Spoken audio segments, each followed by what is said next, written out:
guys, we got virtual workout number 29 coming at us here today. We got 3 pieces to this one. So we're gonna go ahead and start talking about that warm-up. Our warm-up is pretty simple here today. We're looking for a 1 mile run. So this is a weakness 1 mile run. So what we wanna work on here, of course, since this is the warm-up, we wanna work on that heart rate activation, getting those muscles firing, getting you ready to go for the rest of the workout. But we also wanna get something out of this as well.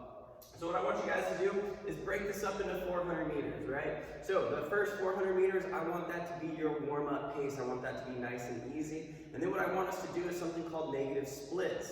So I want each 400 meters after that, until that full mile, that 1600 meters, I want that to be done quicker, all right? So let's hypothetically say your first 400 meters takes 3 minutes, okay? Your next 400 meters, I want to take 2.5 minutes. Your following 400 meters, I want it down to maybe 2:15, and then that final 400 meters, I want that down into 2 minutes, okay? So again, we're working on negative splits here with this weakness mile, so bringing that time down every 400 meters, okay? So getting yourself a little bit faster. This is gonna help get you guys warm, get you guys ready, and then really learn where your guys' pacing is on a mile or on a longer run. We got Murph coming up, so this is gonna be something that's important for us for that particular workout. Now, after that warm-up mile, we're gonna move into our quality work here, okay? So our quality work here, we're gonna do some goblet reverse lunges. So you can go ahead and use a kettlebell or a dumbbell for this. That goblet position is where you grab the head of the dumbbell or you grab the bell on that kettlebell. So from here, your elbows are directly under it. Core is nice and tight, nice and rigid. You're staying nice and upright here. You're gonna step back into that 90 at that torso and at those legs, staying nice and upright and stepping back up to that front foot, touching that knee to the ground and extending up. You'll notice there I'm not leaning forward. I'm not breaking that 90. I'm trying to stay nice and square, nice and tight, okay? We're gonna go with 3 sets of 10. This is gonna be 10 on each leg, so this is gonna be a hard count there. Next up, we have some plank transitions. You're also gonna go ahead and see these in this week's living room throwdown. So make sure you guys are comfortable and familiar with this. So 4 sets of 15 here. We've done these a few times now. So try to push yourself to get all 15 completed or slow it down. Take a little bit more time in between those transitions, okay? Now, our plank transitions, we're gonna go ahead and start at the ground in our plank position, on our toes, core in that hollow position, nice and tight here. You're gonna transition up to your hands. Every time from elbow to hands is gonna be 1 rep, going back and forth there, all right? Now, after you knock out those 4 sets of 15, if you have access to a pull-up bar, a rig, whatever that might be, I want us to do some banded, strict tempo pull-ups. So these tempo pull-ups are gonna be 5 sets of 20. Our tempo is gonna go ahead and be 2 to 3 seconds up, 5 seconds down, okay? 2 to 3 seconds up, 5 seconds down on that pull-up. Now, if you don't have that access, we're gonna go ahead and do this with our plate. So we're still gonna be looking for that tempo, okay? So you're gonna pull to your chest, nice and quick, pause at the top here, and then you're gonna go ahead and release here, 5 to 8 seconds down.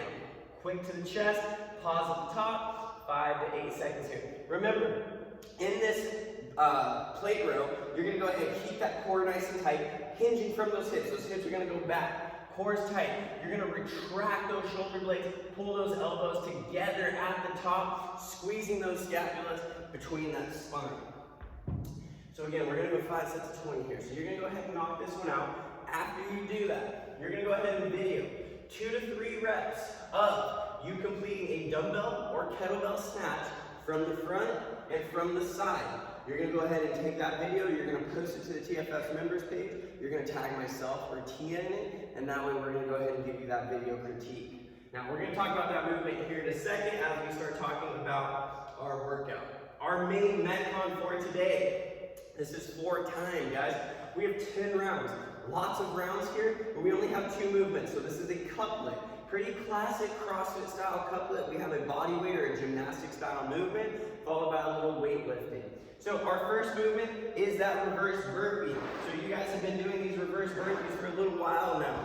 You guys love them. I see all the feedback on them. Now, the thing with this reverse burpee, you want to use those hips to help generate that power to get you guys up, all right?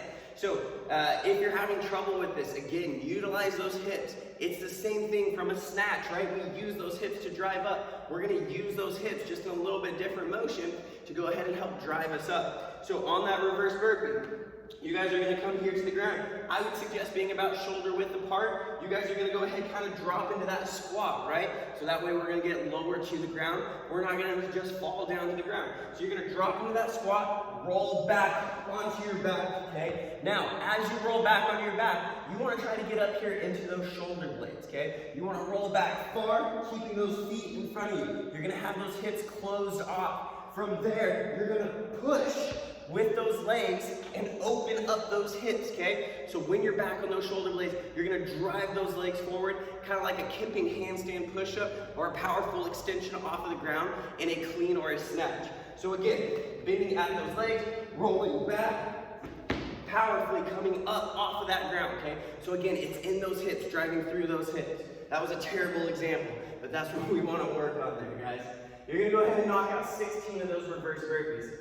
After that, we're going to move into 16 kettlebell or dumbbell snatches, okay? That kettlebell or dumbbell snatch, you're going to go ahead, this is the same movement we're going to use for our video critique. So what we want to do is hinge at those hips, keeping that core nice and tight, shoulders square, coming down to the ground, driving through the ground, so you're pushing that ground away from you. Opening up those hips, shrugging that shoulder, pulling that elbow high, and then pulling yourself under. Okay? Remember that switch can be made in the air or on the ground. Driving through those hips, onto those toes, shrugging that shoulder, elbow high, pulling yourself under. Okay? We got 16 of them. This is going to be an easy count, so it's going to be 8 on each arm. So round times. Those reverse burpees are what's going to take probably a little bit, or they're going to take the majority of the time per round, okay? They're a tough movement, so you're going to go ahead and spend a little bit more time there. With these kettlebell or dumbbell snatches, you should be able to shoot through those unbroken.